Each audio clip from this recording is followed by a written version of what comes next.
اور یہی خطبہ جو رسول اللہ صلی اللہ علیہ وسلم نے فتح کے بعد دیا تھا اس میں اسی بات کا اشارہ ہے۔ رسول اللہ صلی اللہ علیہ وسلم چاہتے تھے کوئی بھی مقابلہ نہ کرے، خون ریزی نہ ہو، لیکن چند بندوں کے نام لے کر، اور مورخین نے ان کی تعداد 12 بتائی، بعد نے 10 بتائی، اگر لونڈیوں کو ڈال دیا جائے تو وہ 12 ہی بنتی ہے۔ رسول اللہ صلی اللہ علیہ وسلم نے 12 افراد کے نام لے کے کہا، ابن خطل، اکرمہ بن ابی جہل، فلاں فلاں فلاں، اگر خانہ کعبہ کے پردوں کے پیچھے بھی چھپ جائیں ان کو امان نہیں، یا ان کو قتل کر دیا جائے گا۔ وجہ کیا ہے؟ یہاں پہ وہ حرمت رسول کا عظیم الشان فقہی باب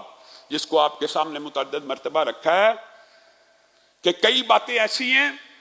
کہ رسول اللہ نے معاف کی ہے بہت سے لوگوں کو، لیکن ایک جرم اتنا سنگین ہے جس کو اللہ نے بھی معاف نہیں کیا اور رسول اللہ نے بھی معاف نہیں کیا، وہ یہ ہے کہ رسول اللہ صلی اللہ علیہ وسلم کی معاذ اللہ تحقیر، توہین، سب و شتم اور رسول اللہ کی حرمت کے اوپر حملہ کیا جائے۔ یہ 12 کے 12 وہ افراد تھے، 12 کے 12،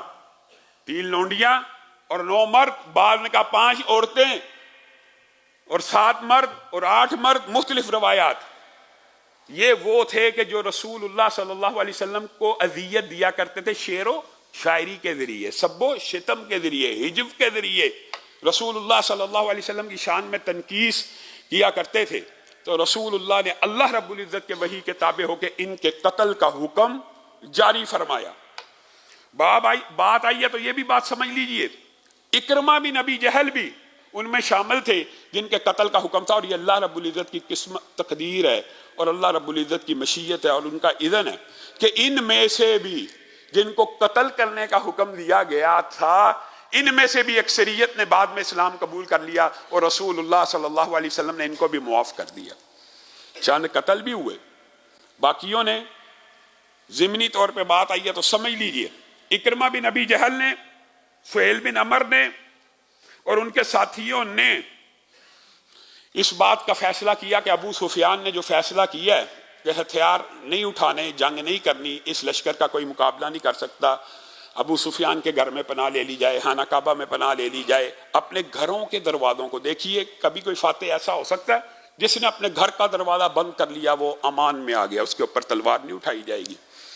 تو ان جو سرداران قریش تھے انہوں نے یہ فیصلہ کیا، نہیں، صفوان بن امیہ، سہیل بن عمر، اکرمہ بن ابی جہل، کہ ہم رسول اللہ کے لشکر کا مقابلہ کریں گے۔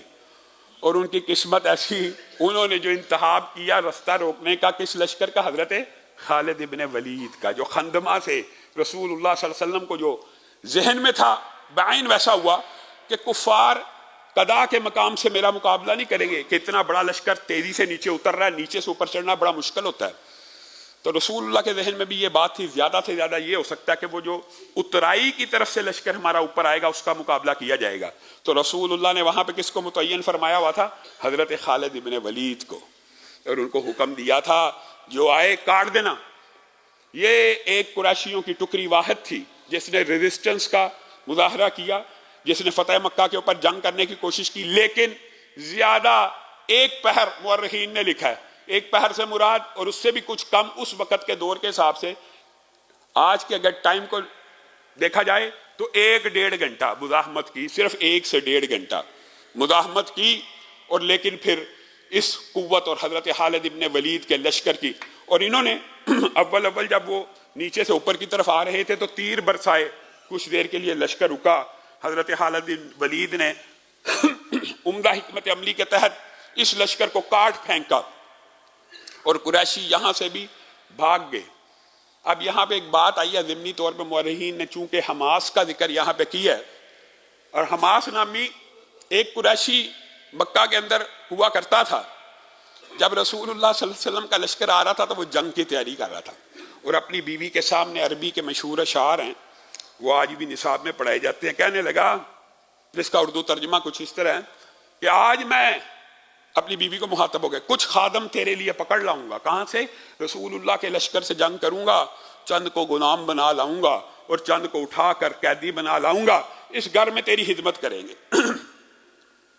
جب حماس اور اکرمہ بن ابی جہل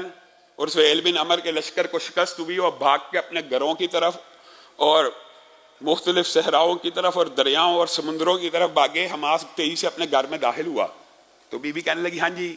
آپ نے تو آج خادم لانے تھے، آپ نے تو آج غلام لانے تھے، آپ تو پشت پھیر کے بھاگ آئے ہیں۔ تو عربی کی وہ شعرۂ آفاق نظم جس میں جمجمہ، ہم ہمہ، ہندمہ، یہ سارے کے سارے الفاظ شاعری عربی میں ایک ہی نظم میں موجود ہیں، یہ اسی حماس کی ہے۔